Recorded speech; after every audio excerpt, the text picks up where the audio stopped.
Siya ang nagdisenyo sa tanan. Yes, So kabalo tama. na siya kung unsay makamaayo sa to or dili. 2 Corinthians chapter 7 verse 1, maghinlo kamo sa inyuhang espiritu og sa unod. Kung sa espirituhan pud nga aspito, angay pud ginato nga ang ato ang lawas ato ginang mahalon. That is nga templo man sa ato ang Elohim. Maski ang mga hari sa unang panahon o katong mga katungdanan sa simbahan, Oh. ginabawalan po sila pag-inom anang mga hard nga mga liquors o mga bino.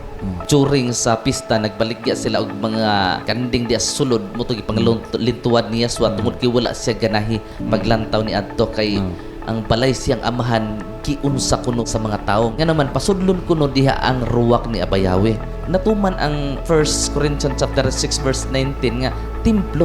Luan gid nato ato ang lawas pinaagi sa dili nato sudlan og kanang mga mahugaw nga mga pagkaon usab na siya. Ang mga mahugaw nga pagkaon kay ang mga pagkaon nato kusir na ni Abayawe na iyang mga pagkaon nga iyang gi division na daan, iyang ang gilain.